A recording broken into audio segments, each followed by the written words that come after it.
a nossa quinta aula de metodologia científica. Nós estaremos fazendo oração e agradecendo ao Senhor por mais uma segunda-feira, por mais uma aula, pela vida dos irmãos aqui nessa noite. Amém?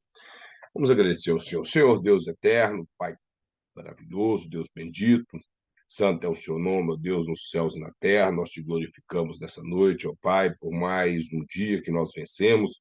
Por mais uma segunda-feira, ó Pai, que podemos reunir para te exaltar, te glorificar e aprender mais um pouco, ó Pai, da palavra do Senhor, de mais uma matéria que compõe esse curso, pedindo ao Senhor que continue nos ajudando a permanecermos nessa obra, ó Pai, principalmente nessa escola, para que venhamos a adquirir conhecimento, ó Deus, e poder aplicar na obra do Senhor, e, em primeiro lugar, aplicar em nossas vidas, ó Pai, para que possamos conhecer mais o Senhor. Deus seja conosco, nos capacite nessa matéria, para que possamos aprender o melhor, para quando precisarmos de organizar, ó Deus, algum material, seja de utilidade para nossas vidas. Abençoe a vida de cada aluno, eu te louvo pela vida de cada um nessa noite, pedindo ao Senhor força, meu Pai, sobre a vida deles, vitória, que o Senhor fortaleça cada dia para que eles possam continuar caminhando, ó Deus, e dedicando mais a obra do Senhor. Seja com cada um, em nome de Jesus. Vamos nós, paramos no texto de número 10, como descrever um bom artigo. Falamos a respeito da cultura da paz. Então, nós vamos falar um pouco de como descrever um bom artigo.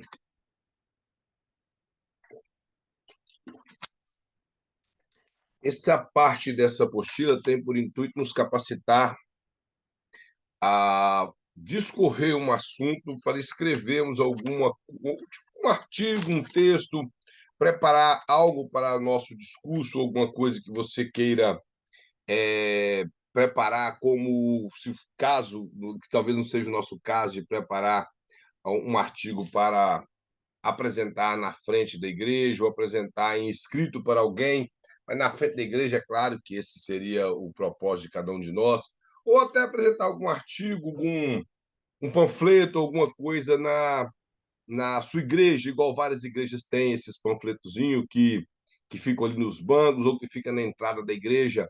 Eu lembro que quando o pastor Luiz, ele era da igreja Templo dos Milagres, ele todas as semanas ele escrevia um panfleto, e me parece, se eu não estou enganado, eu tenho vários panfletos do pastor aqui desde 2010, quando ele escrevia esses panfletos ali na igreja do pastor Alexandre. E então isso nos capacitará a entender como preparar um artigo assim. Aqui o primeiro parágrafo diz assim, ó, escrever um bom artigo é bom, mas é bem mais fácil do que a maioria das pessoas pensam. No meu caso, português foi sempre a minha pior matéria. Meu professor de português, o velho Salles, deve estar se revirando na cova.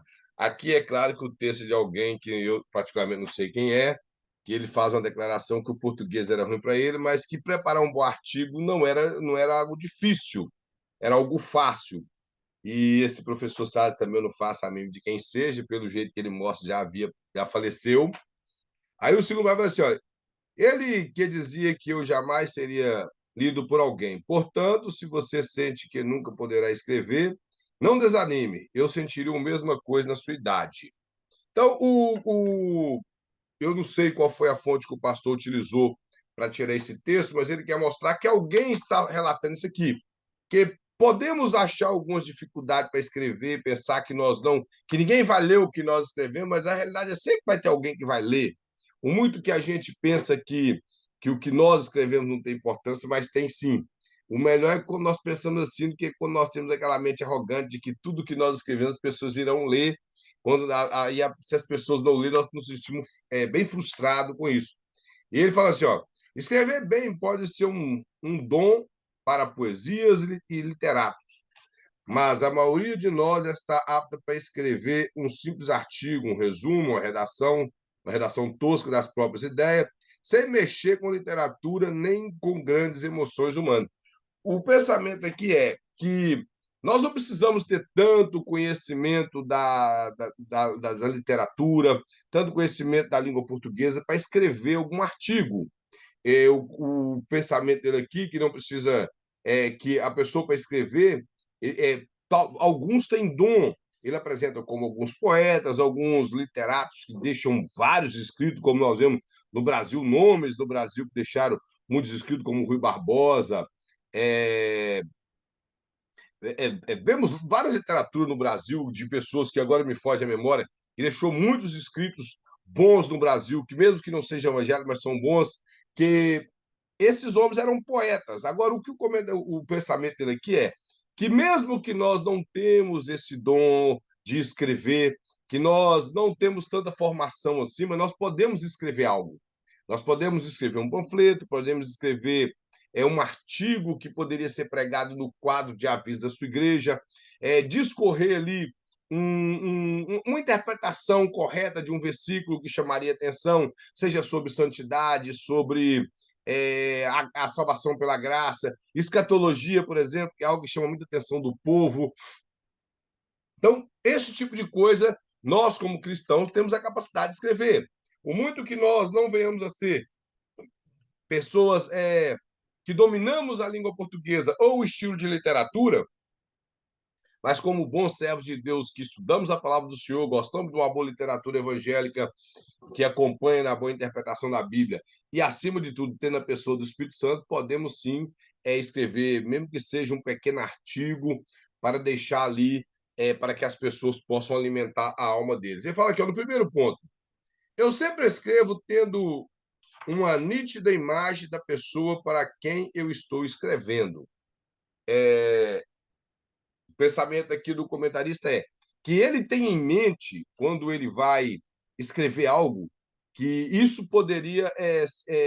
Ele olha para alguém que talvez ele conheça, ou ele está escrevendo para ela. Então, ele conhece bem essa pessoa e ele escreve de acordo com aquilo que ele sabe que ela necessita.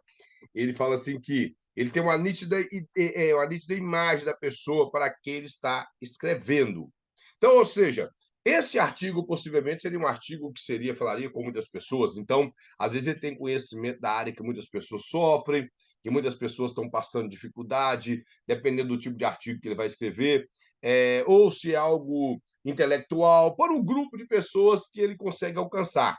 No nosso caso, que estaremos escrevendo algo no conteúdo evangélico, isso é muito abrangente, que nós encontramos na igreja pessoas com diversos tipos de problema ou diversas dificuldades na área de conhecimento. E, principalmente na área teológica ou na área bíblica, nós vemos que as pessoas têm uma dificuldade muito grande no conhecimento bíblico, na interpretação correta da Bíblia. Então, para nós, isso seria algo mais abrangente. Nós teríamos que escrever mais ou escrever várias vezes. Agora, se for uma questão que você vai escrever um assunto, principalmente nos dias de hoje, da necessidade dos dias de hoje, tipo relação à família, relação à criação de filhos, as coisas que roubam a atenção, tanto de adolescentes como de adultos, que nessa área da multimídia dos dias de hoje, essa coisa que as pessoas gostam de dedicar o seu tempo mais às redes sociais, a outras coisas do que às coisas de Deus, pessoas que estão dedicando o seu tempo. Eu não estou querendo dizer que você utilizar as mídias sociais seja errado de forma alguma, mas eu acho que tudo tem que ser feito com moderação. A partir do momento que as mídias sociais roubam o meu tempo das coisas de Deus, eu estou utilizando ela errada. Então, esse tipo de artigo, eu acredito que nós alcançaríamos um bom público. Então, o comentarista quer dizer isso, que ele tem uma nítida imagem das pessoas para quem ele vai estar escrevendo. Então, isso não é difícil para nós que servimos ao Senhor. Porque se você vai escrever um artigo, seja o que for, direcionado pelo Espírito Santo, você vai conseguir alcançar o coração das pessoas que estarão lendo. O segundo, ele fala: há muitos escritores que escrevem para afagar os seus próprios egos e mostrar para o público como inteligentes são. Ele, ele quer mostrar que existem pessoas que escrevem aquele aglomerado de coisas intelectuais, falando de si mesmo, apresentando todo o seu conteúdo de conhecimento para que as pessoas fiquem admiradas com o que ele escreve. e fica, como podemos dizer, de boca aberta, falando como são bons os escritos dele, ou quão inteligente é esse escritor. Que realmente, irmãos, existem escritores que ele prende a atenção da pessoa com seus escritos. E isso eu estou falando da literatura secular, tem pessoas que têm uma boa literatura. Então, o comentarista quer mostrar que, além da pessoa ter uma boa literatura, o desejo dele é que as pessoas vejam isso. É para se engrandecer, para se mostrar, para apresentar o seu trabalho, mas com interesse não de acadêmico, que as pessoas venham conhecer, mas interesse que as pessoas conheçam ele, que sabe quem ele é, sabe que ele tem um bom recurso de escrita.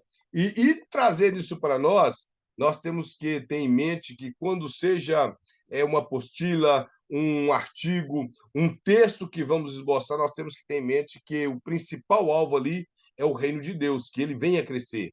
E que se essa pessoa ela precisa daquele artigo que você está escrevendo, sendo um conteúdo evangélico, que isso possa tocar no coração dela, alimentar a alma dela, ela possa mudar.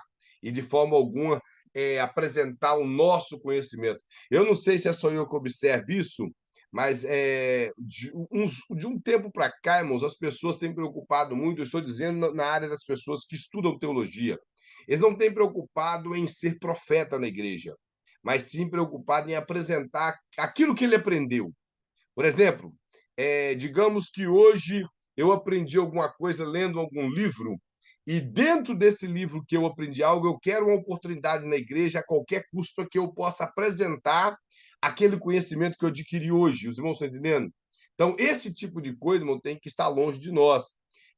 Por exemplo, às vezes você vai ler um bom comentário bíblico, ou uma boa enciclopédia, ou aprendeu alguma coisa na Bíblia naquele momento, você tem que entender que aquilo que você aprendeu vai ter hora certa de ser aplicado, e não que você precisa rapidamente escrever. Vamos supor, nós estamos falando da questão do artigo, você rapidamente escrever aquilo para esboçar o seu pensamento é, refinado, cheio de palavras bonitas, de questões intelectuais, que vai dar até aparecer até dando aplausos, tipo assim, ó, oh, que artigo bom que a pessoa escreveu, que conhecimento, porém, sem ter tido na direção de Deus, sem ter sido a direção de Deus, talvez não era aquilo que Deus queria naquele momento que nós escrevêssemos, mas como nós estávamos tão preocupados em apresentar o conhecimento que nós adquirimos naquele dia, que nós nem preocupamos em buscar a direção de Deus para o que Deus queria falar naquele instante. Então, hoje, irmãos, eu vejo isso no meio do povo, no meio dos pregadores,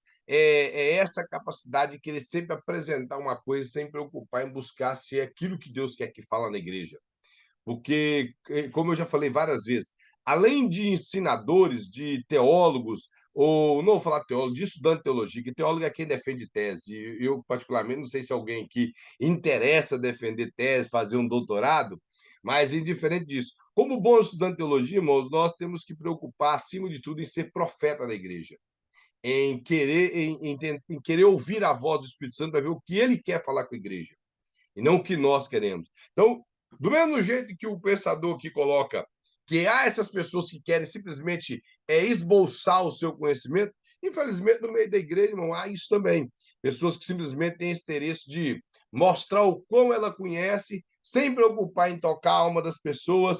As pessoas terão o seu intelecto até despertado, achando assim bonito o que ele falou, a maneira que ele falou, o seu recurso de oratória, de retórica, talvez a sua hermenêutica muito correta do texto, com todos os parâmetros culturais da época e todas as coisas, a interpretação impecável, porém, talvez não era aquilo que Deus queria. E, de repente, vem uma pessoa, pega um versículo bíblico muito conhecido e prega ali uma mensagem tão simples e toca o coração da igreja de uma maneira extraordinária. Eu não sei se eu já falei aqui uma vez, eu acredito que não, que eu falei isso uma vez numa aula de homilética e foi no curso do básico. Quantos aqui já ouviram falar de Dwight Moody, do Moody? Todo mundo já ouviu falar do Moody? Inclusive, o Moody é daqui de Boston. Moody, ele conta em um livro dele, eu li um certo livro uma vez que conta a história dele, que o nome do livro é Seara em Fogo.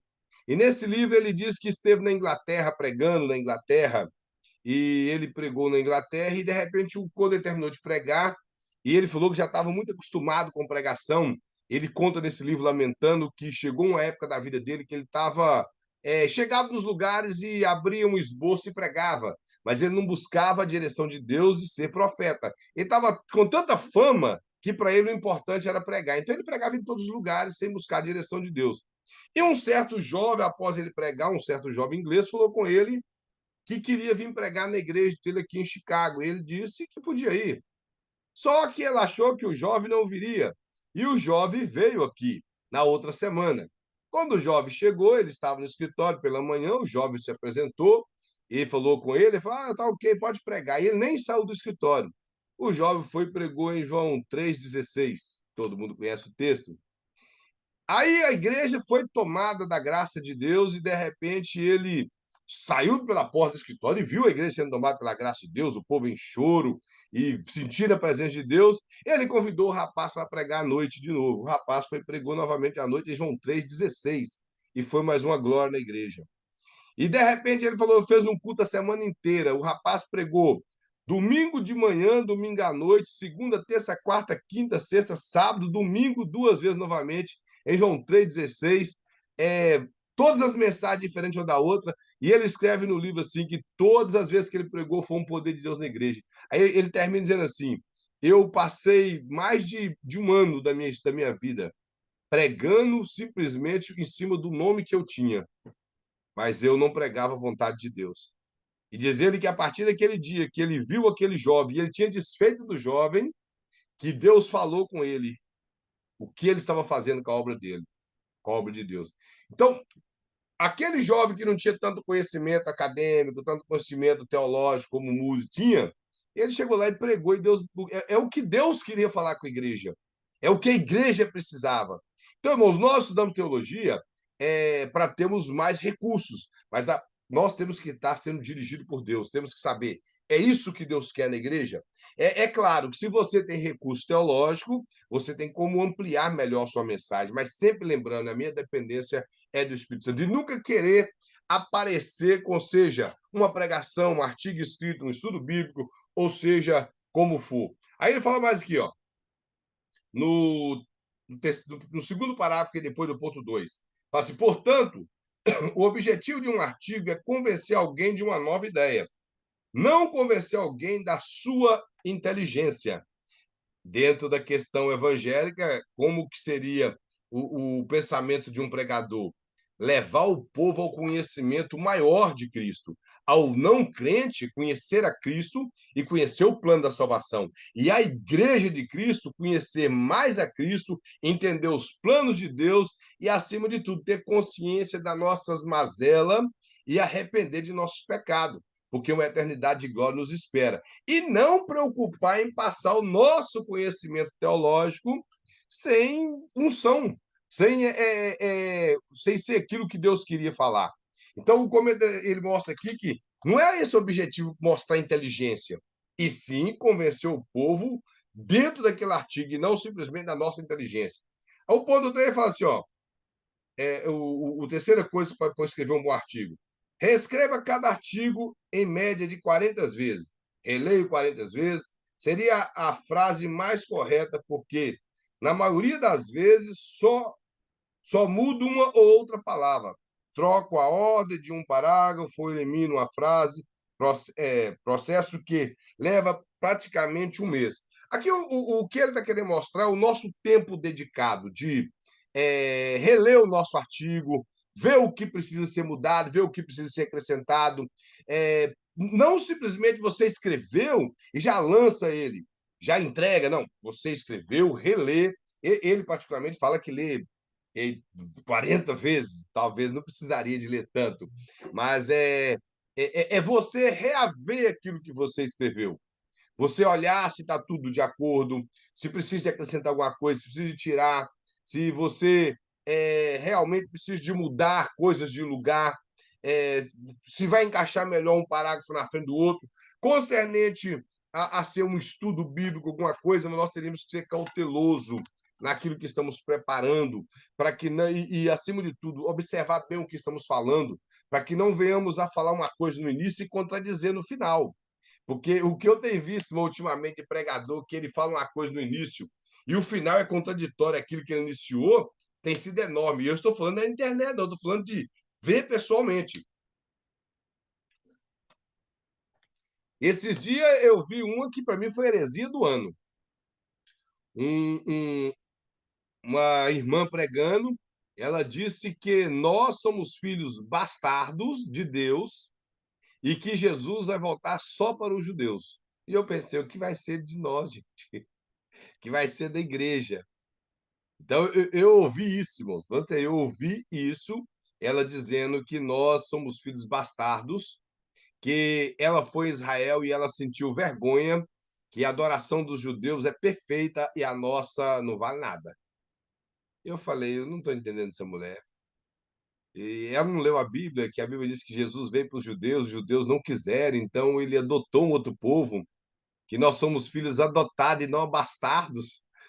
Filho por adoção é diferente de filho bastardo. Bastardo é coisa de erro de um relacionamento. Nós não foi isso. E sem contar que já estava no plano divino, e eu não sei de onde a mulher tira isso. Então, é heresia. O que ela disse é heresia. Primeiro, que ela está completamente contra todo o pensamento e a formação teológica do apóstolo Paulo em Romanos e em Gálatas, e nas demais cartas.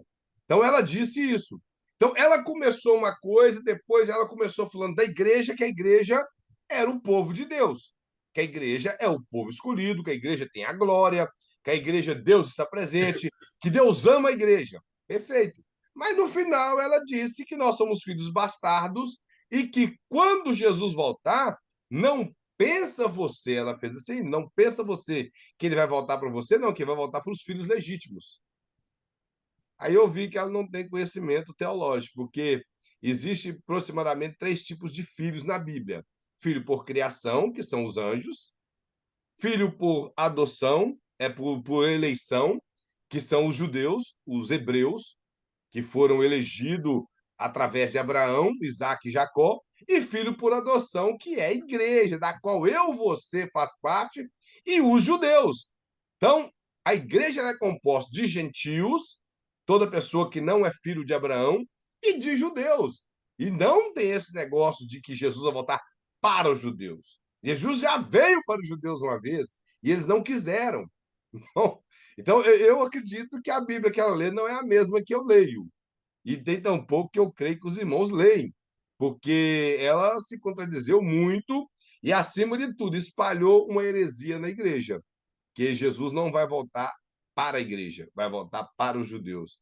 Eu não sei que linha teológica é essa, mas é muita heresia. E chamou a gente de filhos bastardos, irmãos. E a verdade, nós somos filhos por adoção, somos adotados. A Bíblia até fala que nós somos jambuzeiro, enxertado na oliveira verdadeira. Então, ou seja, nós fomos enxertados, nós passamos de outra coisa, irmão. De acordo com a cultura romana, como o apóstolo Paulo escreve dentro da cultura romana, quando uma pessoa era adotada, ele tinha direito do mesmo jeito que todos os demais filhos, porque entre os judeus o primogênito tinha porção dobrada em tudo e ficava com a maior parte dos bens do pai dele. Mas isso mostrando no Império Romano, quando o Império Romano dominou o mundo, as leis mudaram. Não entre os judeus, que o Império Romano não mexia com as leis judaicas. Mas o Império Romano decretou o seguinte, que toda pessoa que fosse adotada, ele deveria ser tratado como filho legítimo. Então, o apóstolo Paulo escreveu dentro de uma cultura romana, implicando que a igreja foi adotada tendo direito em tudo aquilo que é pertencente ao pai. Então, nós não somos filhos bastardos, somos filhos por adoção, tendo direito à eternidade e, acima de tudo, tendo direito a Cristo, a palavra, ao Espírito Santo, a obra de Deus e a glória de Deus. E essa mulher, ela foi infeliz no que ela pensou. Então, o que nós devemos fazer, irmãos, é organizar aquilo que vamos apresentar para um público. Organizar de uma maneira que você vai reler, você pode ver. Tem pessoas, irmãos, que conseguem ler duas vezes e ver que o material que ela está apresentando está bom. Tem outros que são mais cautelosos, mais minuciosos. Tem gente que não fica satisfeito com as coisas e vai mudando, mudando, mudando. Isso é o jeito de cada pessoa. Então, tem pessoas que demoram muito tempo para fazer um esboço, tem outros que é rápido fazem o esboço, tem pessoas que já colocam o esboço só na mente mesmo, vai lá e prega com o esboço na mente, sem precisar de pôr num papel. Então, cada pessoa é diferente. No caso dele aqui, ele fala que relê até 40 vezes que o seu artigo. Talvez nós não precisaríamos de tudo isso, mas seria bom. O que ele quer apresentar é rever o material que estamos apresentando para o nosso público. Cá no ponto 4, ele fala assim, ó, isso leva à regra mais importante de todas. Você normalmente quer convencer alguém de que tem uma convicção contrária à sua. Então, no caso, o que o comentarista, o que o pensador quer mostrar é que a tendência nossa, ou a tendência é que sim, se for um artigo secular, é convencer alguém que pensa diferente de nós a aceitar aquilo que estamos ensinando. Isso seria o pensamento dele aqui. E quando alguém escreve um artigo, seja da ordem que for, ele quer convencer o seu leitor a mudar de opinião, caso ele tenha uma opinião diferente da dele, que ele possa a ser convencido e passar a pensar como ele, passar a achar, a entender que o pensamento dele está correto. Na questão nossa, irmão, como cristão, a nossa primazia no ensino da palavra de Deus é simplesmente ensinar a palavra de Deus. Nós não temos que convencer ninguém. Nós já temos essa diferença aqui nesse ponto, porque quem convence é o Espírito Santo. Nós temos que aplicar da maneira correta, aplicar a verdade, a menos que seja, nem às vezes sendo um debate, você consegue convencer o seu oponente a aceitar o seu argumento. Porque se não for questão do Espírito Santo, eu estou dizendo debate, não estou falando de questão linha teológica, não. Por exemplo, batismo em água, não. Estou falando de, vamos supor que você pega alguém de uma seita que resolve ter um diálogo com você a respeito de algum ponto e você vai argumentar, você vai mostrar os pontos, vai mostrar na Bíblia, mas isso não quer dizer que você vai conseguir mudar o pensamento dessa pessoa. Se não for o Espírito de Deus trabalhando ali, nada pode acontecer. Então, nesse ponto desse assunto aqui, o comentarista quer mostrar que para preparar um artigo, você vai tentar convencer alguém, um artigo secular, de que ele possa se aderir àquele pensamento seu. Já na área nossa como cristão, nós temos que entender que é o Espírito Santo que trabalha. É ele que convence as pessoas. Você vai apresentar da melhor maneira o seu argumento, a sua doutrina, para que as pessoas possam entender. No caso dentro da igreja, irmão, se for os cristãos, que existe muitos cristãos que não têm certo tipo de conhecimento de determinados assuntos da igreja, então, esse aí sim, talvez não teríamos nem tanta dificuldade. Por ele ter falta desse conhecimento, você vai falar e vai clarear a mente dele para que ele aceite aquele argumento seu. Por exemplo, uma das coisas que eu vejo até no meio de obreiros, eles não conseguem entender a ordem cronológica do que vai acontecer em relação ao arrebatamento da igreja. Para aqueles que acreditam no pré-tribulacionismo, que a igreja vai ser arrebatada antes da grande tribulação, então existe uma sequência. Para os pós, não é tanto. O pós é Jesus volta no fim da grande tribulação, que a igreja passará a grande tribulação aqui, volta no fim da grande tribulação e logo após tem o juízo final. Então, o milênio para eles não é literal, o milênio ele já existe, desde quando Jesus morreu e ressuscitou, esse período chamado milênio seria algo figurado, não seria 1000 anos literal, então figurado é algo que abrange um tempo incontável, tipo, desde quando Jesus morreu, ressuscitou até agora. Então, isso já é um milênio, de acordo com o pensamento pós-tribulacionista e amilenista. Que amilenista, a vem de um prefixo não no grego, que quer dizer não milênio. Então, não existe milênio no sentido literal, igual os pré-milenistas acreditam. Então, nesse sentido, por exemplo, para você organizar um pensamento assim de maneira que convenceria.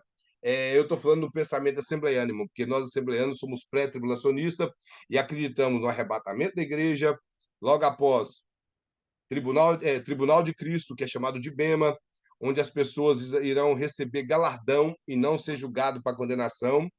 Enquanto isso, depois inicia o período da grande tribulação na terra, bodas do Cordeiro no céu. Logo após o fim da grande tribulação, batalha do Armagedon, Jesus volta com a igreja, aí implanta o seu julgamento, chamado julgamento das nações. Logo depois, o milênio, juízo final, novos céus e nova terra. Esse seria o pensamento assembleiano. Então, se você. Tem muita discussão na igreja, irmão, eu estou falando porque poucos de agora foi abordado por um obreiro que não sabia desse assunto. E então, se você consegue colocar isso, esse argumento em um papel, em um artigo, seja o que for, talvez num pequeno panfleto, e você poderia sim levar alguma pessoa que não tem o conhecimento do assunto a entender o assunto e aceitar o assunto da maneira correta. Não que venhamos a disputar uma coisa que eu sempre falo quando eu ensino sobre o arrebatamento da igreja, que indiferente se é pré-tribulacionista ou pós-Jesus vai voltar. Nenhuma das duas teorias, das duas linhas teológicas, nega que Jesus vai voltar. Um só acredita que volta antes e outro acredita que volta no fim da grande tribulação. E existe a linha midi-tribulacionista que pensa que Jesus vai voltar no meio da grande tribulação. Essa é uma minoria bem pequena mesmo. Já os pré-tribulacionistas é um número muito grande de pessoas que creem assim. Então, isso aí ajudaria se você for argumentar sobre isso. Por exemplo, a ordem da salvação seria algo também que você poderia colocar dentro de um panfleto. É claro que se há alguém ali que ele é arminiano, ele vai concordar com você. Se ele é calvinista, ele vai discordar dessa ordem, chamada ordem salutos, que é a ordem da salvação no latim, que nós acreditamos na regeneração, na justificação, santificação e glorificação. Esse é a linha que nós acreditamos. Já o melhor, a linha que nós acreditamos melhor é justificação e regeneração, santificação e glorificação. Já os calvinistas acreditam na regeneração primeiro, para que depois venha a justificação. Então, essas coisas alteram alguma coisa na salvação? De forma alguma, que tanto um quanto o outro acreditam que a salvação é pela graça, então não altera em nada. Porém, pode haver algumas discussões no seu panfleto, ou no seu argumento, ali no seu artigo, que pode gerar até alguma polêmicazinha ali no pátio da igreja, entre irmãos perguntando, discutindo o seu assunto. Então, são pequenas coisas, mas que vale a pena, às vezes, nós abordarmos um assunto igual esse na igreja, pelo fato da falta de conhecimento muito grande disso no meio do povo evangélico. Por exemplo, isso altera a salvação para aquela pessoa que não conhece de forma alguma. Porque o muito que a pessoa, irmão, seja simples da igreja, ele não precisa de tanto conhecimento teológico, ele não precisa de conhecimento teológico para ser salvo. Ele é salvo através da graça. Mas o conhecimento bíblico é para que nos aproxime de Deus, para que revele quem é Deus para nós, para que nós conheçamos melhor os planos de Deus, para que não venhamos a ser enganados, como estava falando aqui no início antes da aula, por essas pessoas que ficam enrolando o povo. Hoje em dia no Brasil virou uma vergonha. Esses camaradas aí dessas igrejas neopentecostal, o que eles mais fazem é pedir dinheiro. Faz um Pix aqui, faz o seu trem ali. Eu estou precisando de tantas pessoas para entrar aqui. Esse dia eu ouvi um rapaz falando que ele ora para as pessoas de graça, mas para entregar a revelação tem que ser R$ 10. Estou falando sério, meu, R$ 10. E ele falou que ele tinha 20. Aí é onde a pessoa se contradiz, mas o povo não percebe. Ele falou: ó, Deus me deu 20 revelação aqui, mas para me entregar somente para 10. Eu falei assim, mas a matemática não bate. A matemática não está batendo. Como que Deus deu 20 revelação, mas é para entregar para 10? Eu falei, eu não entendi. Então, são coisas e o povo não acredita nisso. Por quê? Falta de um bom conhecimento da Bíblia. Como eu falei, a Bíblia, a pessoa não precisa ter esse conhecimento todo para ser salvo, mas para poder permanecer salvo, sim. Para que não seja enganado, para que não vive na prática do pecado, para que não vive uma vida desordenada, então precisa sim. Então, esses tipos de panfletos sobre santidade, coisa, um tipo de artigo assim, ajudaria bastante na igreja. E como eu já disse, esperando que sempre quem vai convencer é o Espírito Santo e não nós. O ponto seguinte fala assim: ó, cada ideia tem de ser repetida 2 ou mais vezes. Na primeira vez você explica de um jeito, na segunda você explica de outro. O que o pensador quer mostrar aqui é que você pode abordar um pensamento no seu artigo e escrever de uma forma, em uma linha, e depois abordar de outra forma, porque às vezes as pessoas não irão entender, às vezes, o que você escreveu. Então, se você abordar de uma maneira mais simples ou de uma maneira diferente, talvez trazendo algumas coisas que ilustra, ele vai conseguir entender. Então, o que ele quer mostrar é isso, que não há problema você, num artigo, você escrever algo e depois você tentar explicar aquilo de uma forma diferente para que o leitor possa entender e ver que você repetiu aquilo para que aquilo viesse a ficar gravado na mente dele. Isso era um recurso até bíblico, irmãos. Se vocês olharem o Salmo 51 e quase outros salmos, vários salmos da Bíblia mostram isso, que ele repetia uma frase, por exemplo, eu vou ler só um versículo para os irmãos verem como que o Salmo 51 ele foi escrito. Ele fala assim, ó, versículo 1, ó, compadece de mim, ó Deus, segundo a tua benignidade. Aí, segundo a multidão da tua misericórdia, apaga as minhas transgressões. O versículo 2 fala, lava-me completamente da minha iniquidade. Ele está falando para poder limpar ele completamente do pecado dele. Ele fala, purifica-me do meu pecado. Então, o pensamento é o mesmo. Ele só está repetindo de maneira diferente para ficar gravado na mente dos leitores desse salmo. O versículo 3 ele fala assim, ó, pois eu conheço as minhas transgressões e o meu pecado está sempre diante de mim. O que ele quer dizer é a mesma coisa. Ó, eu sei qual foi o meu pecado. Aí ele vai e mostra. Ele está sempre diante dos meus olhos. Então, eu vejo o meu pecado. Eu sei qual é o meu pecado. O versículo 4. Pequei contra ti somente. Fiz o que é mal perante os teus olhos. De maneira que será tido por justo no teu falar e puro no teu julgar. Aí ele fala, eu nasci em iniquidade e em pecado me concebeu a minha mãe. Então, é uma coisa só. Eu nasci em iniquidade, ou seja, eu já nasci como pecador, como se ele dissesse, eu sou descendente de Adão por natureza, e em pecado me concebeu minha mãe, porque minha mãe também é descendente de Adão por natureza e traz a natureza caída de Adão, do mesmo jeito que eu. Então, esse tipo de artigo que você colocar assim, repetindo, talvez com palavra diferente, ajudaria o leitor a, a, a conseguir absorver mais sobre o assunto. No primeiro parágrafo, fala assim, ó, nem todo mundo entende na primeira investida. A maioria fica confusa. A segunda explicação é uma nova tentativa e serve de esforço e validação para quem já entendeu a primeira vez. Então, o que ele quer mostrar é quem já leu e entendeu vai ter mais argumento ali, vai ver que você esforçou para escrever, para levar as pessoas a entender. Então, ele vai entender que você teve o seu esforço, ele vai aprender mais, e o que ele quer mostrar é que nem todas as pessoas irão entender com a primeira leitura ou com a primeira frase que ele lê. Então, talvez na segunda tentativa que você fez, ele consegue absorver o assunto. Esse é o pensamento do leitor, do comentarista aqui desse artigo que o pastor colocou. O ponto 6. Se você quer convencer alguém de alguma coisa, o melhor é deixá-la chegar à conclusão sozinha, em vez de você impor a sua. Se ela chegar à mesma conclusão, você terá um aliado. Se você apresentar a sua conclusão, terá um desconfiado. O que o pensamento aqui é que nós não devemos preocupar em fazer com que a pessoa pense igual nós. Que essa é a preocupação hoje em dia de muitos. E na questão aqui do artigo secular, o que ele quer mostrar é que nós devemos deixar a pessoa ler e tirar a conclusão daquilo que ele absorveu na leitura. No meio cristão, irmãos, tem coisas, sim. Quando é doutrina bíblica fechada, por exemplo, doutrina da salvação, nós não temos como aceitar um pensamento diferente de que a doutrina da salvação é somente através de Cristo, em meio à graça.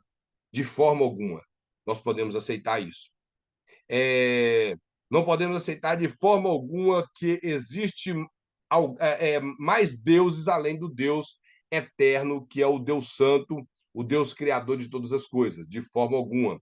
Não podemos aceitar de forma alguma que a doutrina da Santíssima Trindade, mesmo que a palavra Trindade não está na Bíblia, nós não podemos de forma alguma aceitar que ela não é bíblica. Isso aqui não é linha teológica, isso é doutrina verdadeira. Não estão entendendo? De forma alguma podemos aceitar uma doutrina contrária que nega a necessidade da Santa Ceia na igreja. Isso é doutrina. Doutrina Por exemplo, nós não podemos negar de forma alguma que uma pessoa pode viver em pecado no seio da igreja, normalmente, como que nada aconteceu, porque nós somos modernos, então nós não precisamos de punir ninguém, não precisamos de passar por disciplina e nada. Isso é contradizer a palavra do Senhor. Agora, quando aquilo é linha teológica, como eu já falei, pensamento de arrebatamento da igreja, pensamento de como é o batismo ou não, esse tipo de coisa, irmão, nós não precisamos de lutar para convencer ninguém a respeito disso. Você pode apresentar o seu pensamento e, se a pessoa quiser aceitar, se o pensamento seu é pré-tribulacionista e quer aceitar, amém. Agora, se ele quer aceitar o pós-tribulacionismo, por que vamos brigar por causa disso e querer convencer a pessoa que tem que ser pré-tribulacionista a qualquer custo? Ou a questão do batismo, não, você tem que batizar sempre por imersão e não por aspersão, aqueles que batizam é por efusão. De forma alguma, nós temos que acreditar que a pessoa pode tirar a conclusão dele, contando que ele não vai partir para uma questão completamente herética. Mas se ele está passando dentro de uma linha teológica que vários pensadores tiveram, nós não podemos brigar com isso. Querer convencer alguém que tem que ser batizado só por imersão.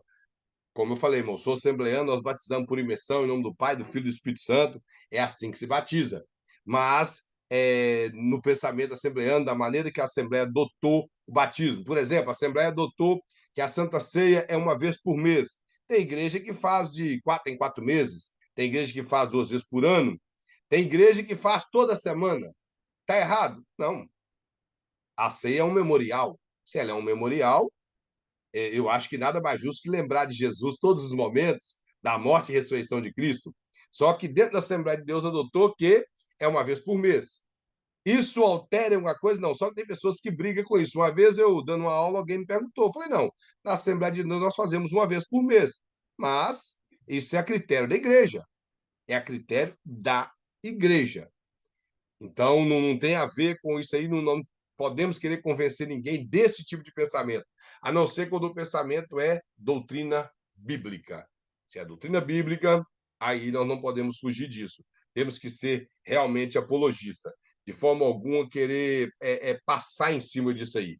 Mas o concernente a um artigo que você está escrevendo, que a maioria das vezes os artigos que nós escrevemos não está relacionado com doutrina, relação de pecado, esse tipo de coisa. Se vamos escrever um artigo em relação a Deus, é claro que você vai apresentar todos os argumentos, versículos bíblicos em relação de quem é Deus, como a obra de Deus, como Deus vê a terra, que na verdade não tem como explicar quem é Deus, Deus não se define, mas você pode, através dos atributos de Deus, conseguir explicar um pouco a respeito de Deus. Então, isso aí é inquestionável.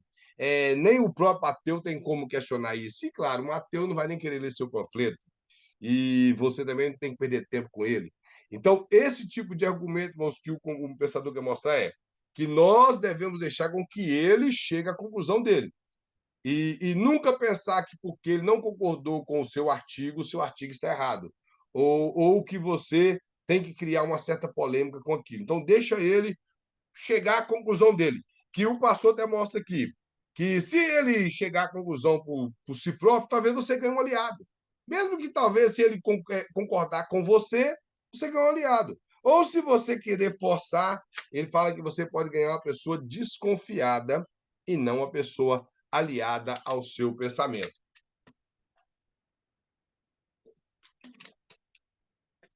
E o sétimo, ele fala assim: o sétimo truque não é meu. Aprendi num curso de redação. O professor exigia que escrevêssemos um texto de 4 páginas. Feita a tarefa, pedia que tudo fosse reescrito em 2 páginas, sem perder conteúdo. Parecia impossível, mas normalmente conseguimos. Tem frase mais curta, tem forma mais econômicas e tem muita linguiça para retirar. O que ele quer mostrar é que nós podemos resumir um artigo, porém sem perder aquele conteúdo do que nós escrevemos a primeira vez. Por exemplo, de repente você vai discorrer um conteúdo sobre a Santa Ceia e você, às vezes, fez um artigo de mais de 20 linhas. Então, de repente, você colocou muita coisa ali sem necessidade. A frase ficou muito longa, você repetiu coisas, então você tem como resumir aquilo, às vezes, para cair até para 10 linhas, que não ficaria cansativo para o seu leitor, porque se tem uma coisa, irmão, que o povo não consegue fazer é ler. Você dá um panfletinho na mão de alguém, com as letras pequenininha, que tem ali acima de 20 linhas, eles não lêem nem a metade. Eu não sei se o irmão já reparou, por exemplo, comentários que existem nas redes sociais. A pessoa não lê, ele começa a ler e já para. Ele não tem interesse de ler esse comentário longo. Se alguém colocou ali uma foto de. A não ser que seja um anúncio de alguma coisa muito séria, tipo alguém faleceu, alguma coisa. Mas se alguém colocou uma foto ali, alguma escrita embaixo, uma frase bonita, seja o que for, se for longo o texto, ninguém vai ler. Aí tu olha a foto e já começa a ler e já para. Ou já pula para o final da frase e lê. Então, tem coisa, por exemplo, nesse tipo de artigo que o professor está mostrando aqui, o pastor, é que no artigo secular ele quer mostrar, ainda mostra que não é dele, que ele aprendeu com o professor, que tem como resumir o máximo para que possa despertar no seu leitor o interesse de ler, sem que ele ficasse cansativo com muitas frases que não precisaria estar ali no artigo. E nós, como cristãos, da mesma forma, podemos resumir o máximo um assunto sem perder o conteúdo doutrinário que queremos passar e fazer com que os nossos leitores, que são cozinhados na preguiça, possam interessar a ler. Porque eu estou falando, irmãos, com toda a verdade, eu não estou brincando. Os panfletos que o pastor Luiz escrevia na igreja eram riquíssimos. Eu estou falando que eu li muitos dos panfletos. E eles ficavam, todo dia de manhã era posto na parte de trás do banco. A igreja ia mais ou menos umas 200 pessoas, eu acho que não saía 10 panfletos dali. Não, eu estou falando sério, as pessoas, os que pegavam, eu já cansei de ver pessoa pegar, jogar o panfleto depois lá de fora, ou colocava em cima de alguma coisa, do bebedor de água, e não levava. Eu pegava os panfletos, eu tenho panfleto que até hoje, desses do pastor Luiz.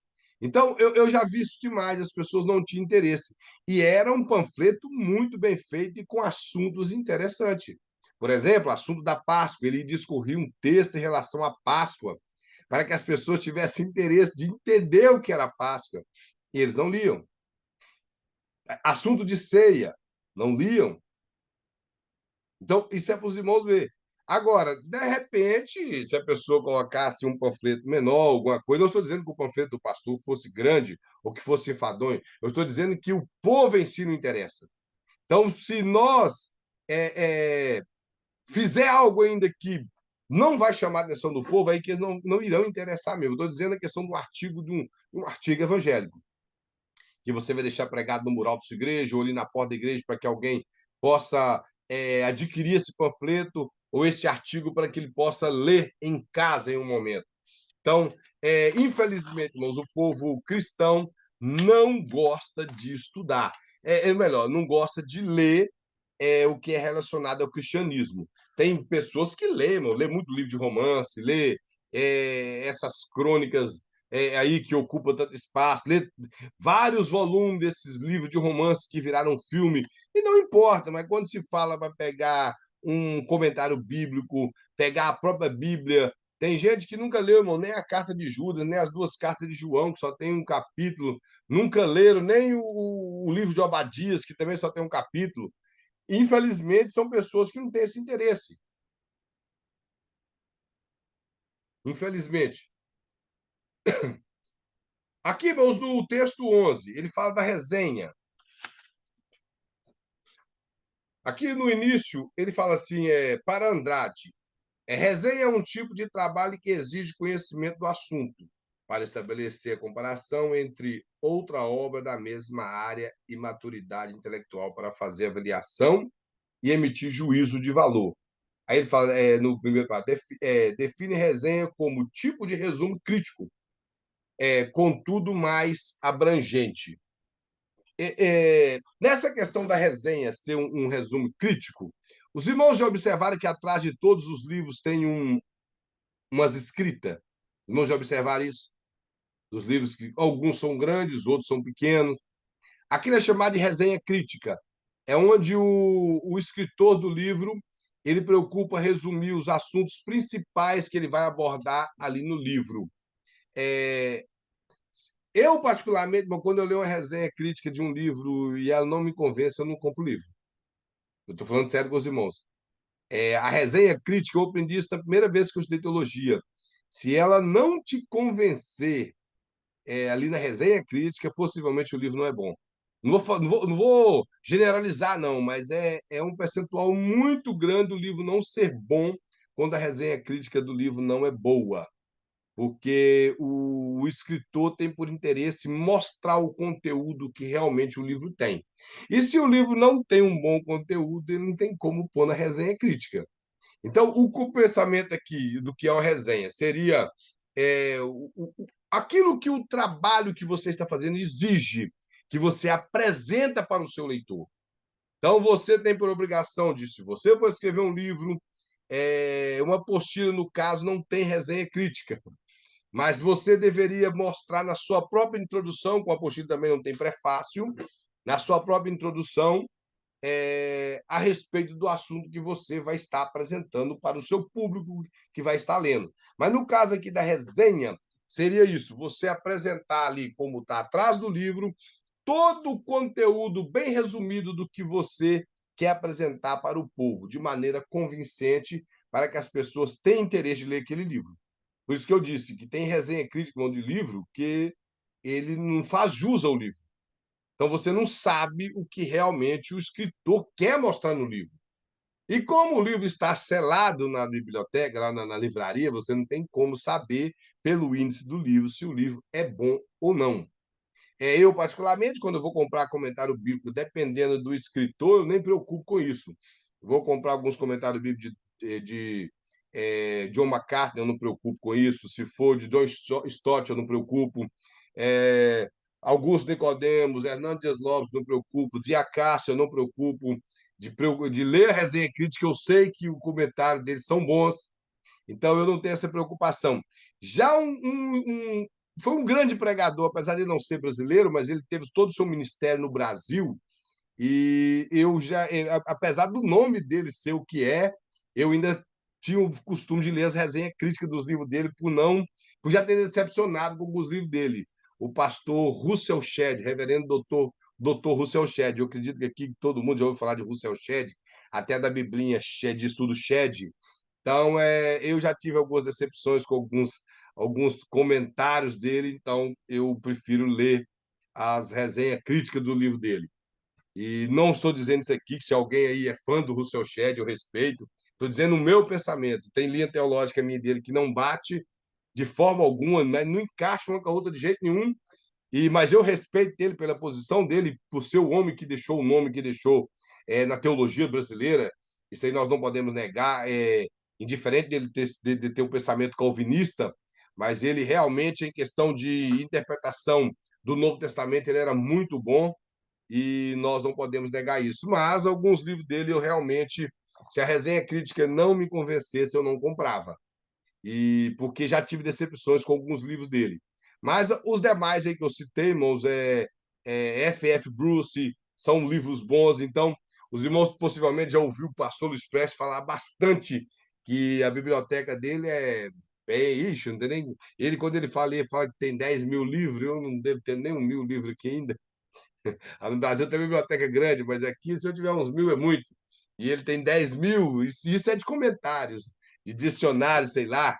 Então, para os irmãos ver. Então, isso aí, irmãos, nós temos que observar quando formos escrever alguma coisa.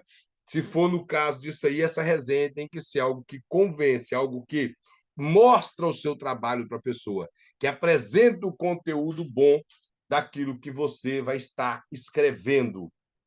Eu não sei, talvez você possa vir a ser um escritor algum dia de algum livro, então que você faça um trabalho extraordinário e na sua resenha você abrange esses assuntos. Aqui embaixo ele fala que essa resenha ela combina resumo e julgamento de valor. É isso que eu estou dizendo. Ele é um resumo que faz você ver o valor do livro, ver o valor daquele material. Se você não é convencido, irmão, faz o teste, pega algum livro que você nunca leu. Talvez você tenha até algum livro na sua casa que você comprou aí, não sei, da mão de alguém na igreja, que o pessoal vem do Brasil aqui e traz aquelas malas cheias de livros, a gente acaba comprando para ajudar.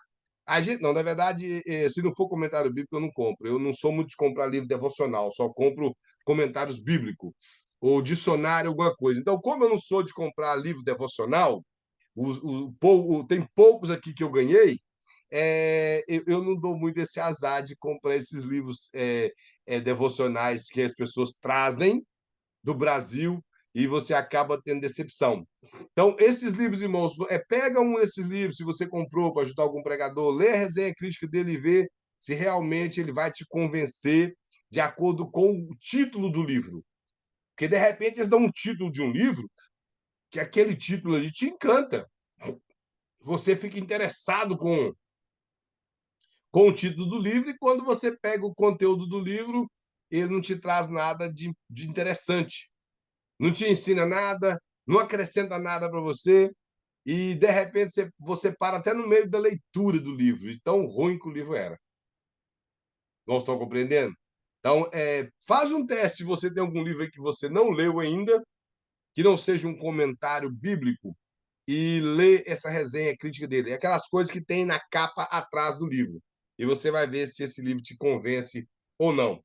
Aqui, irmãos, o pastor mostra um modelo de resenha.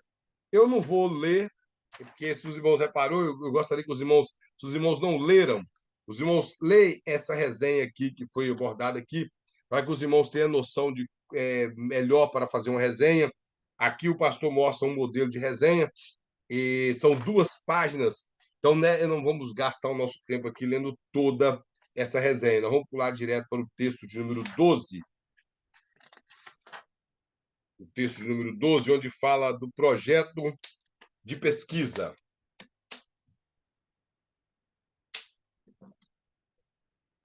Aqui ele mostra todo profissional em seu trabalho precisa planejar suas atividades, as ações de rotina e as estratégias de desenvolvimento. Aliás, planejar é condição de sucesso. Aqui no caso ele está mostrando, quando nós vamos observando que ele está falando aqui da vida de alguém profissional que vai planejar sua rotina no dia a dia. E ele fala assim: ó, o bom profissional não é pego de surpresa. Ele se prepara, se antecede os fatos.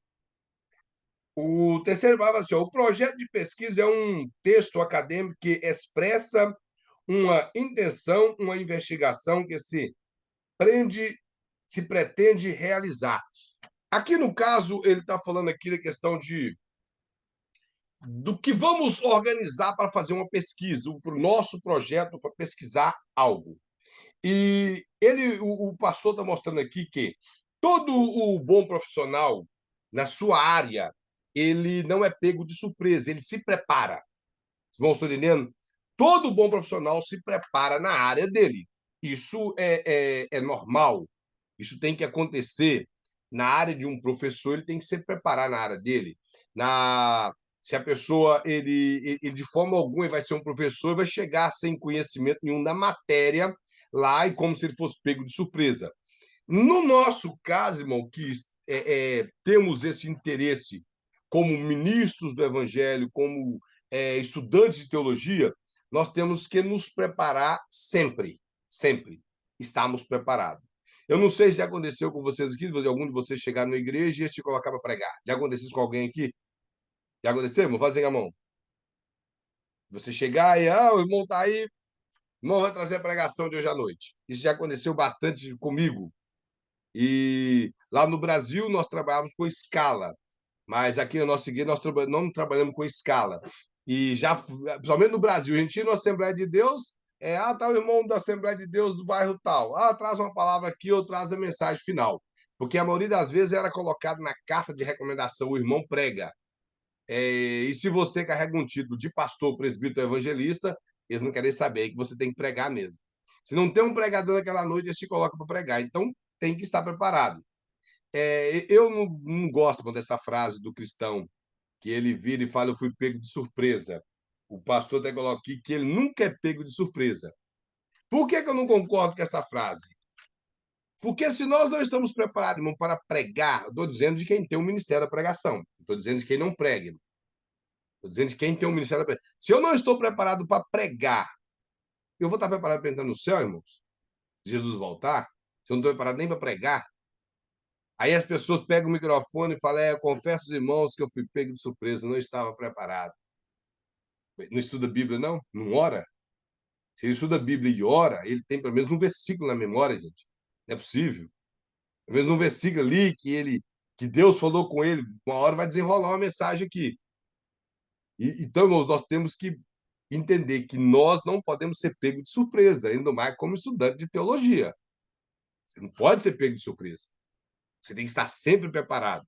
Mas no caso aqui que está dizendo essa é a razão que o nosso projeto de pesquisa é quando, porque nós estamos pesquisando, por isso que estamos sempre preparados. Aí ele mostra aqui que ele antecede os fatos. Você está sempre organizado de maneira que, seja o que for que cair na sua mão, você vai fazer com excelência. É por isso que a Bíblia fala que o obreiro deve se apresentar aprovado. O interessante é que a Bíblia fala assim, ó, apresenta-te a Deus aprovado, depois que fala de obreiro, como obreiro que não tem com o que se vergonhar. Então, é apresentar a Deus aprovado, não como obreiro aprovado. É aprovado como obreiro que não tem que se envergonhar. Esse é o papel do cristão, principalmente estudante de teologia. É isso que nós temos que fazer. Estar sempre preparado, sempre organizado. Se nós temos uma vida de pesquisa, então isso vai acontecer. Aí o pastor quer mostrar aqui, irmãos, por exemplo, se nós formos organizar um material, aí ele mostra como que isso aconteceria. Ele mostra que os elementos pré-textual, ele fala a capa, a folha de rosto, que é aquela parte de dentro, e o sumário, que seria ali o sumário ou o índice, onde você coloca sobre os assuntos que você vai abordar na apostila, no livro, seja o que for. Ele fala os elementos textuais, seria a introdução, que com um breve histórico sobre o assunto, que seria algo que você, os irmãos sabem o que é introdução, é você introduzir o assunto que você quer falar. Então, seria um resumo bem histórico, o tema do projeto, a problemática que você vai abordar. Então, tudo isso ocorre na sua introdução. Ele fala a revisão da literatura, também é denominada como referência teórica, sobre. Seria quase um prefácio do seu assunto. A metodologia a ser utilizada, os recursos previstos e o cronograma de trabalho. Esse seria o assunto que você estaria empregando numa apostila ou num livro. Elementos pós-textual. Ele mostra a referência, aí mostra com a sua capa, a folha de rosto, como nós já falamos, que é aquela parte de dentro, e o tema do assunto que as pessoas colocam também, costumam colocar somente esse tema em uma folha logo após a contracapa. Ele mostra que problema. A realização de uma pesquisa parte de uma situação problemática que se quer conhecer. Assim, a formulação clara e precisa de uma interrogação que se pretende responder é uma parte importante do processo de elaboração do projeto, pois ela será o guia de uma investigação de sucesso. É justamente em forma de frase interrogativa que o problema deve ser redigido. Para isso, é necessário que o autor conheça muito bem o assunto sobre o qual quer trabalhar e faça uma profunda revisão de literatura. No âmbito secular, se a pessoa vai escrever um livro, ele tem que conhecer bastante daquele argumento que ele vai falar. O que o pastor quer mostrar é isso. Ele tem que estar familiarizado com aquele assunto. Ele tem que entender bem sobre todo o material que ele pesquisou. Ele tem que estar bem organizado para colocar esse assunto, para resolver essa suposta problemática que ele vai fazer para ele mesmo, através de perguntas. E no nosso caso, irmão, que somos cristãos, não é diferente. Temos que ter o nosso ponto de partida em qualquer literatura que nós formos escrever, é a Bíblia. Sendo a Bíblia, nós temos que ter ela como fonte de pesquisa e estar familiarizado com a palavra de Deus. Se nós não temos conhecimento da palavra de Deus, como vamos conseguir encaixar um versículo dentro de um argumento ali que nós queremos apresentar? Como eu falei no início, digamos que vamos abordar um assunto que é muito pautado nos dias de hoje, sobre a questão de família, uma questão de depressão, essa questão de maldição que as pessoas confundem tanto sobre maldição hereditária e tantas coisas. Se nós não tivermos familiarizado com a palavra do Senhor, como vamos conseguir organizar um material para as pessoas de maneira que elas venham a ser convencidas pela Bíblia e não pelos nossos argumentos? Então, nós temos que estar familiarizado com esse livro que nós usamos, que é a Bíblia. Ela sendo a principal fonte de pesquisa nossa, esquecemos as teorias, os pensamentos de psicólogo, de outros, que às vezes ajuda e às vezes atrapalha. Mas se a Bíblia, ela sendo a principal fonte de pesquisa, onde nós vamos basear completamente o nosso assunto, nós temos que ter familiarização com a Bíblia. E nunca depender de concordâncias bíblicas ou versículos aleatórios com o que nós pensamos ser e não é. Não estou compreendendo? Tem pessoas que utilizam um versículo simplesmente porque falam a palavra daquilo que ele pensa, daquele argumento dele. E as coisas não podem ser assim. Se você vai provar uma doutrina, você tem que utilizar o versículo certo. Por exemplo, eu particularmente não acredito em maldição hereditária. O que seria uma maldição hereditária? O meu pai foi amaldiçoado e a maldição dele passa para mim, a minha passa para o meu filho e vai nascer. Eu não acredito nisso. Não estou entendendo? Eu não acredito que você, como cristão, que tem uma vida com Deus, a maldição pegue em você. Eu não acredito nisso também. Porque então a Bíblia seria mentirosa. A Bíblia que contra Jacó não há encantamento. Então seria. E a Bíblia diz que nenhuma condenação há para os que estão em Cristo Jesus. E vários outros versículos. O apóstolo Paulo fala que a vida que ele vivia antes, ele não vive mais, porque Cristo vive nele. Então, se Cristo vive em mim, e a Bíblia fala que Cristo levou todas as nossas maldições na cruz do Calvário. Então, cristão, irmãos, que anda de acordo com a vontade de Deus, ele não tem maldição na vida dele. Se ele está debaixo da maldição, ele tem que rever os conceitos dele e buscar quebrar isso aí. Agora, aí as pessoas utilizam o versículo. Ah, mas a Bíblia fala que Deus visita a maldade dos pais nos filhos. Está escrito isso na Bíblia? Tá. Porém, o resto dos versículos engoliram ele. Cabelo assim, Deus visita a maldade dos pais nos filhos até a terceira e quarta geração daqueles que fazem o mal. Não é só visita a maldade dos pais nos filhos até a terceira e quarta geração. É dos que fazem o mal. Por exemplo, eu sou ladrão. Aí eu tenho um filho hoje de 18 anos e ele se espelha em mim e vira ladrão.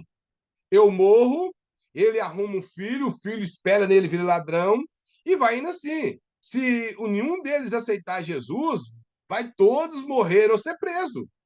Isso é Deus visitar a maldade dos pais no filho até terceira e quarta geração. Mas a Bíblia fala que Deus tem misericórdia daqueles que fazem o bem até 1000 gerações. Vocês vão estar entendendo?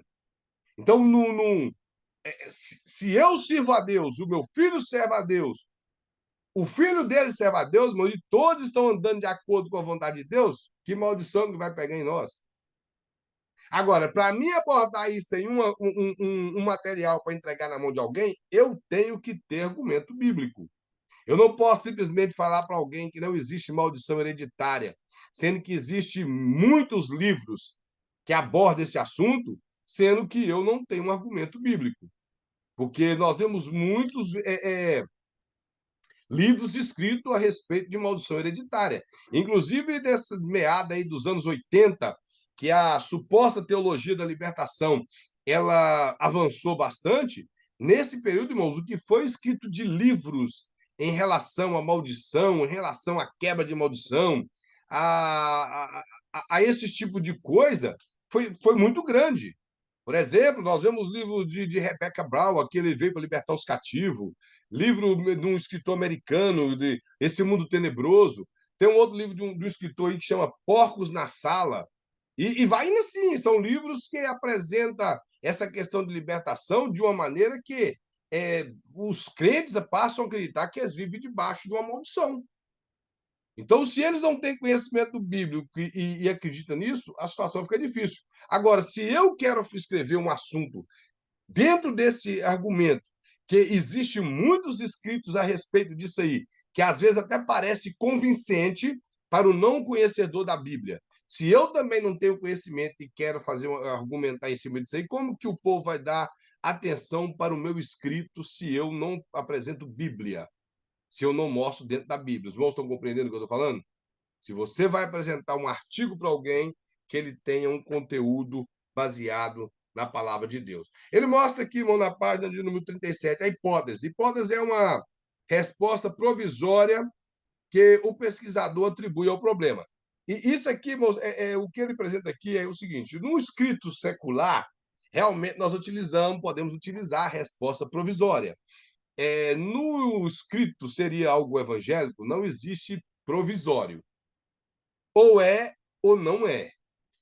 A única coisa que nós podemos falar é, se você não tem certeza do assunto, aí você pode falar, irmãos, se de acordo com essa interpretação é sim, ok. Por exemplo, um versículo bíblico bem controverso. Aquele versículo que fala que Jesus foi, pregou e espírito em prisões. Os irmãos já leram isso em Pedro? Na carta de Pedro, Jesus foi, pregou e espírito em prisões. O pensamento assembleiano, como que eles interpretam esse versículo? Jesus, quando morreu, ressuscitou. Quando ele morreu, o apóstolo Paulo, escrevendo aos Efésios, fala que ele desceu às partes mais baixas, levou cativo o cativeiro. E Pedro fala que Jesus desceu e pregou os espíritos em prisões. E o próprio Pedro também fala que existe demônios que estão presos no Tártaro, que seria o poço do abismo. E Judas também fala a respeito disso, que estão presos em cadeias, guardados para negruras eternas. De acordo com o pensamento assembleiano, Jesus foi ao inferno, conforme a passagem do rico e Lázaro. Se entende que o paraíso ficava ao lado do Hades. Quando Jesus morreu, ressuscitou e levou o paraíso para o terceiro céu, com a sua ressurreição. E já acreditando assim que se Jesus desceu ao inferno e levou para o terceiro céu, ele anunciou a sua vitória sobre o inferno, que a consumação da sua obra estava sendo realizada na sua morte e ressurreição. Então, alguns até falam que ali ele tomou a chave da morte do inferno do diabo, apesar da Bíblia não dizer isso. A Bíblia só diz que ele tem a chave da morte do inferno. É a única coisa, a Bíblia não fala que ele tomou na mão do diabo. Isso aí é versículo acrescentado, não está escrito isso na Bíblia. Então, de acordo com a Assembleia de Deus, esse versículo mostra que Jesus foi pregar a sua vitória sobre a morte e sobre o inferno para os crentes que morreram no dilúvio e para os demônios, os não crentes, a geração antediluviana e para os demônios.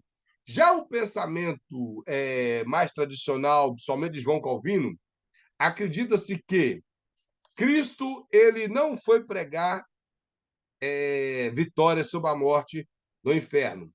De acordo com o contexto, fala que nos dias de Noé aconteceu isso, e que esses espíritos estavam presos e Cristo foi pregar aos espíritos em prisão. Eles acreditam que Cristo pregou através de Noé, só que fica um pouco fora do argumento dos outros versículos que Pedro usa, do próprio texto de Pedro, que ali Noé estava pregando através do Espírito de Cristo para aquelas almas que não aceitaram a repreensão a respeito do dilúvio, e eles morreram e foram condenados. O argumento eu acho um pouco fraco. E há outros que acreditam que Jesus foi pregar o evangelho no inferno, que essa é heresia. Porque eu falo uma coisa com os irmãos. Quem está no inferno e ouvir seu evangelho ser pregado não ia arrepender, não, irmão? E na hora. O evangelho ele é para salvação, então toda pessoa ia arrepender. Então, por exemplo, o que nós poderíamos dizer a respeito disso? Que de acordo com esse pensamento, sim, é que a irmã estava fazendo assim com a mão, aí É porque, assim, eu tenho dúvidas sobre esse assunto. Então, Jesus, ele vai no inferno? Ele desce no inferno? Sim. E o que ele foi fazer lá, então? Eu, particularmente, acredito que ele foi pregar a sua vitória sobre a morte e sobre os demônios. Então, é errado dizer que Jesus foi lá falar para eles que eles não foram salvos porque eles não acreditaram nos profetas e na lei? Olha, É heresia errado, falar isso? eu não vou falar que a irmã que é errado, porque nós não sabemos o que ele falou lá. Porém, eu conhecendo assim um pouco do evangelho, dos evangelhos, você observa que Jesus não dava explicação para ninguém desse tipo de coisa. E, por exemplo, uma pessoa que já está condenada, por exemplo, quem morre hoje sem Deus, ele vai para o Hades, que é um lugar de Uhum. tormento. Então, de maneira alguma, ele vai dar explicação para eles das coisas. Eu acredito que, como eu estou falando, se o texto é assim, que depois também eu vou dar outra explicação em relação ao credo Uhum. apostólico. Se o texto é assim, que Jesus, ele realmente foi, que a Bíblia não fala que Jesus, quando em Efésios, que ele foi ao inferno, fala que ele desceu às partes mais baixas. E outra coisa, a palavra inferno, irmão, no latim, que é uma palavra latim, quer dizer sepultura. É a tradução da palavra Quebec ou a palavra Hades, que dependendo do contexto na Bíblia, a palavra Hades está relacionada à sepultura. Não é sempre. Ela sempre está relacionada ao inframundo, ao local dos mortos sem Deus. Mas existem algumas passagens na Bíblia que fala do Hades como sepultura. Mas isso é muito usado na Septuaginta, na tradução no Velho Testamento. Que os seus irmãos observar nos evangelhos, a palavra Hades, que é utilizada para inframundo, é completamente diferente da palavra que Jesus usa quando ele fala assim, que no Vale de Inom, que estava falando das pessoas onde quando morresse, que ele fala assim, aquela passagem, que você não deve temer o homem, mas temer aquele que mata e pode levar a alma para o inferno. A palavra inferno ali não é a palavra Hades, é a palavra Geena, que quer dizer lago de fogo. Geena. Só que no nosso português nós não vemos isso. Mas quando você pega um exemplar grego, você vê isso a diferença. Então, no português, inferno é inferno, que veio do latim. Então, no credo apostólico, quando fala assim, como que é o credo apostólico? Os irmãos lembram o credo apostólico, que virou aquela reza da Igreja Católica, crendo em Deus Pai Todo-Poderoso, Criador dos céus e a terra, em Jesus Cristo, tal, tal. Aí fala assim, que morreu pela mão de Pilatos e desceu ao inferno. Só que inferno ali no credo apostólico é sepultura. Aí fala, desceu ao inferno e ressuscitou o terceiro dia. Sepultura. Então, alguns acreditam que quando o texto fala que Jesus desceu ao inferno, seria simplesmente que ele morreu e foi sepultado. Mas o texto de Pedro garante que esses espíritos em prisões eram demônios que estavam no Tártaro. Então, o que dá a entender é que Jesus passou e mostrou para aquelas almas do. Porque, irmãos, eu não sei se os irmãos têm noção disso, eu acredito que sim. As pessoas eram salvas no Velho Testamento, mas não era pela lei, era pela fé no Messias que viria. Os irmãos sabem disso, não é certo? O próprio Jesus disse que Abraão ansiou por ver os meus dias. Então, os crentes do Velho Testamento, a fé deles era no Messias que viria. A nossa fé é no Messias que já veio. Então, assim era o pensamento do povo do Velho Testamento. Então, o que dá a entender é que Jesus foi, mostrou-se para todo aquele povo judeu que morreu sem Deus no Velho Testamento, morreu sem a fé em Cristo, que ele veio, morreu, ressuscitou de acordo com as promessas bíblicas. Esse é o pensamento da linha teológica assembleiana. Então, mas nós não podemos fechar questões. Isso é isso, Pastor Juarez. Só para reforçar aí, duas coisas. Mas você já esclareceu aí, que esse inferno, né, que foi falado como inferno, no local onde Jesus desceu, onde estão aquelas almas para as quais ele pregou a vitória, não é um inferno como destino eterno. Isso aí, Não, você não. já clareou aí. Mas lá em Mateus 12, verso 40, o próprio Jesus disse o seguinte: assim como Jonas esteve 3 dias e 3 noites no ventre do grande peixe, assim o Filho do Homem também estará 3 dias e 3 noites No no céu. seio da terra. Né? Isso. Então eu creio que ele se referiu a esse lugar exatamente. E Pensa uma nele. coisa em relação ao inferno, que a Bíblia diz que o próprio inferno será lançado no lago de fogo. O próprio inferno. Então, como eu falo, mas infelizmente, a nossa tradução, ela, devido ao nosso português ter saído do latim, muitas palavras que nós utilizamos ainda do latim, não ajuda a entender bastante coisas na Bíblia. Isso nos prejudica quando não temos uma noçãozinha tanto do latim como do grego. Eu não concordo com o Zwingli falava que ele exagerava, né? Falava que quem lê a Bíblia sem conhecer as línguas originais é o mesmo que beijar uma mulher através de um lençol, que a pessoa não sente a boca da mulher, né? Mas isso eu acho exagero, porque há sim a possibilidade de nós compreendermos a Bíblia, principalmente se observarmos o contexto de como a palavra foi utilizada.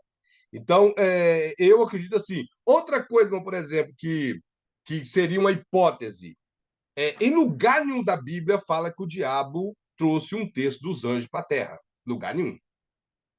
O único texto que existe que parece é Apocalipse, capítulo 12, parece que é o versículo 3, que fala que o dragão, com a sua cauda, trouxe um terço das estrelas. Podemos dizer que sim? Claro. Mas podemos afirmar? Não. A doutrina, não. Alguém pode argumentar, a estrela representava o povo de Israel. E realmente era. Como que nós vamos dizer que eram os anjos? Algumas passagens de Jó chamam os anjos de estrela da alva também.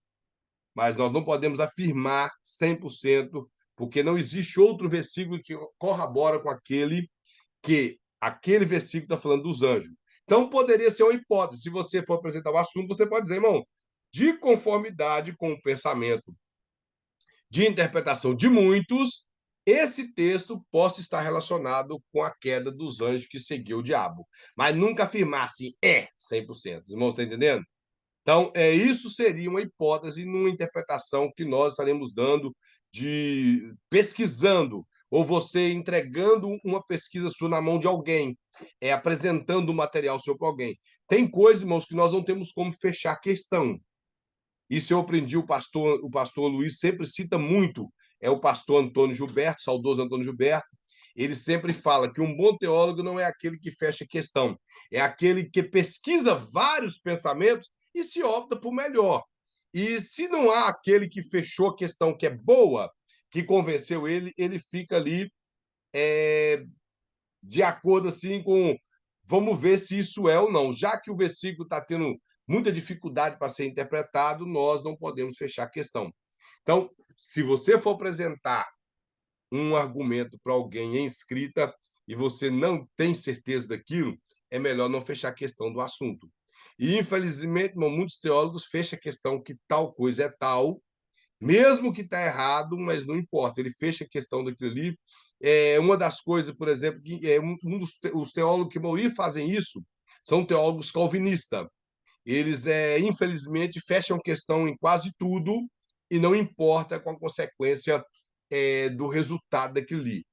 Não são todos os teólogos. Eu leio, inclusive, eu tenho que confessar, 80% dos livros que eu tenho em casa são de calvinista. Se os irmãos reparou, todos os que eu citei aqui, aquela hora que eu estava falando de resenha crítica, são calvinistas.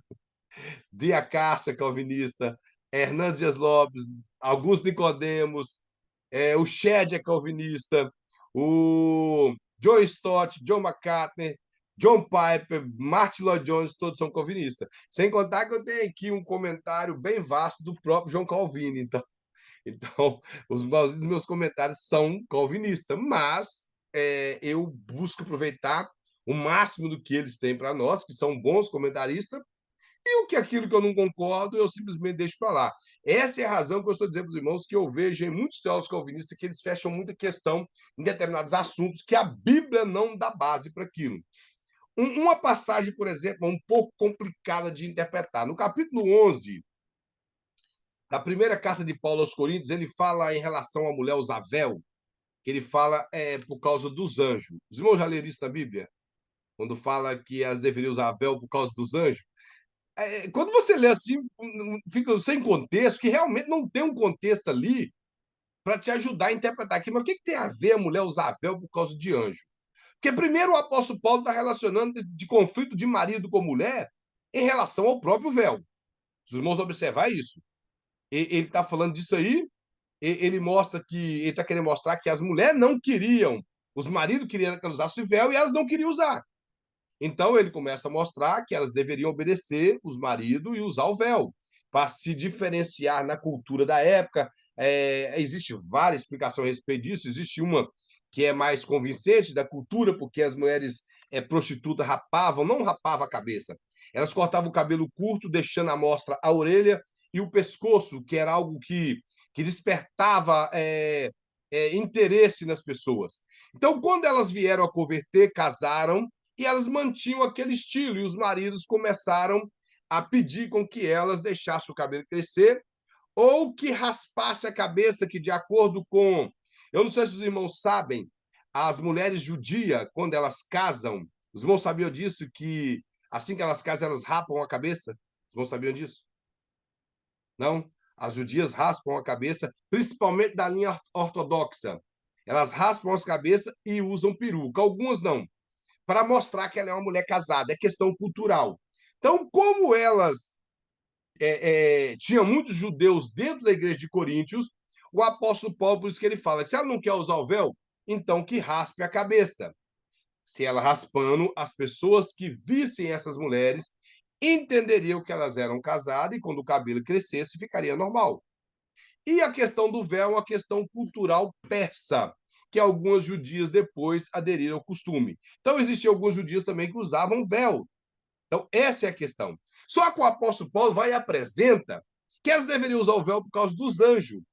Aí, depois ele volta o assunto para os maridos. Então, fica um assunto meio vago.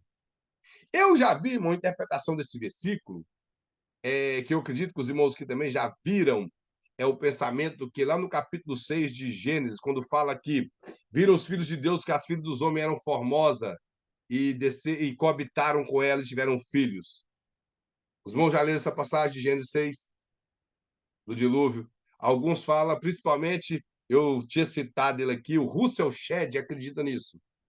O Russell Shedd tem um pastor aí muito conhecido, eu gosto muito da pregação dele, que é o César Cavalcante, aquele que apresenta um programa numa rádio aí de debate, que é um programa muito bom.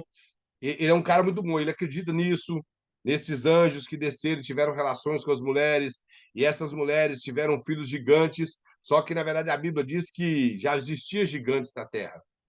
Os gigantes não eram fruto dessa relação. Só que ali, a interpretação correta, quando você olha o capítulo 5, 4 e 5 de Gênesis, está falando da descendência de Caim no capítulo 4, no capítulo 5, a descendência de Sete. Então, mostra no capítulo 6 que a descendência de Sete se uniu com a descendência de Caim, que era a descendência ímpia, e Deus puniu a terra com dilúvio. Não tem a ver com anjos. Só que a interpretação que alguns dão, por acreditar que os anjos coabitaram com as mulheres, era que os anjos tinham desejo pelas mulheres que andavam com os cabelos muito longos e com a cabeça de fora. Então, era costume dos gregos, todas as mulheres gregas tinham que usar o véu, porque os anjos tinham desejo por elas. Irmãos, isso é heresia, tá? Bruta. E o pior é que isso está no meio da igreja, que os anjos olhavam para as mulheres e desejavam aquelas mulheres. Eu, particularmente, vou para um contexto um pouco remoto, porque imediato não tem um contexto, e vou para Isaías 6, que fala que os anjos tinham 6 asas, aqueles querubins, serafins. Eles tinham 6 asas, com 2 voavam, com 2 cobria os pés e com 2 cobria o rosto. Creio que o apóstolo Paulo faz menção desse texto, mostrando que assim como os anjos tinham reverência diante de Deus, que aquelas mulheres pudessem pôr o véu em reverência e obediência aos seus maridos para que não viesse a ter conflito no lar. Eu, particularmente, acredito que a interpretação seria essa. Mas quando eu falo a respeito disso, eu falo, igual eu dizer para os irmãos, pode ser que seja isso, porque o contexto imediato não me ajuda a interpretar o texto. Já o contexto remoto me incapacita a entender que seria isso. Mas de forma alguma acreditar que os anjos olhavam para as mulheres com o cabelo solto e tinha desejo, isso aí já é uma heresia. Porque os anjos são assexuados, eles não têm desejo por mulheres. E de forma alguma, algum anjo desejaria uma mulher. Então, e outra coisa, por que desejaria só mulher e não homem? Encantado com o cabelo das mulheres, então eles viriam a cometer esse pecado, de forma alguma. E, inclusive, irmãos, essa teoria fala que existe 2 quedas de anjos. Os que caíram com o diabo e esses que caíram no capítulo 6 de Gênesis. Quem defende essa tese é o Dr. Russell Shedd. Defende a tese que esses anjos caíram. Aí ele fala que esses anjos estão presos, conforme Judas, versículo 6, que Deus foi e prendeu esses anjos. Os irmãos viram aquele filme do Noé com o Russell Crowe, que é o filme mais ruim que eu já vi na minha vida, baseado na Bíblia. Mostra que esses anjos, eles cometeram um pecado e se transformaram em gigantes de pedra, que ficavam misturados nas rochas. E todo mundo que passasse naquele vale poderia ser morto por esses gigantes de pedra, que foi como Deus puniu eles. Então, estou falando, meu, isso aí é uma linha de testemunha de Jeová, essa linha de que os anjos coabitaram com mulheres e tiveram filhos. Isso, infelizmente, permeia no meio da nossa igreja. Nossas horas se foi, irmão, nós vamos terminar na próxima aula a respeito disso. Então, o assunto da hipótese, irmão, seria isso. Tem coisas que nós não conseguimos fechar a questão, nós podemos apresentar um assunto que possa ser convincente, porém temos que ser verdadeiro. Se você não tem certeza do assunto ou o contexto não te capacita a fechar aquela questão, você não pode de forma alguma ultrapassar o que a Bíblia não diz. Vou fazer só a chamada aqui rápido, irmãos. Irmão Alexandre, aí, Amém. irmã Ana, aqui. Cristiano Leal, ela estava aqui, não estava? Acho que não estava, não. Fabiano Oliveira, João Glauci Oliveira, Blake de Souza. Celso Oliveira está aqui também, tá, pastor? Sim, eu vi ela aí. Presente. Márcia, parece que ainda está com parente ainda doente. Nicinha, essa que ela que está sem câmera. Acho que sim. Pastor Juarez, o Elvis e pastor Leomir.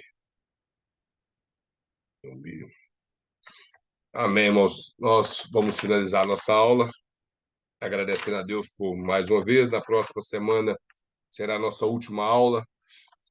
Eu creio que talvez, né, na próxima aula teremos mais alunos que vai estar migrando do básico para o bacharel, que o pastor me ligou para falar a respeito disso, que alguns alunos estarão migrando para o bacharel em teologia. Então, creio que a sala vai ter mais alunos, vai ter mais pessoas aqui.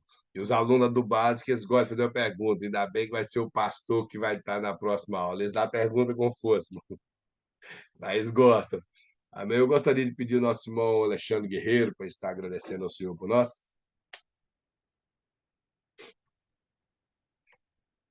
Grande Deus, querido e poderoso Pai, queremos agradecer a Ti, ó Pai, pela vida do irmão Klebe, do pastor Luiz, ó Pai, que tem, ó Pai, dedicado a este tempo, ó Pai, para nos lecionar, ó Pai, e para nos explicar essa poderosíssima palavra, ó Pai.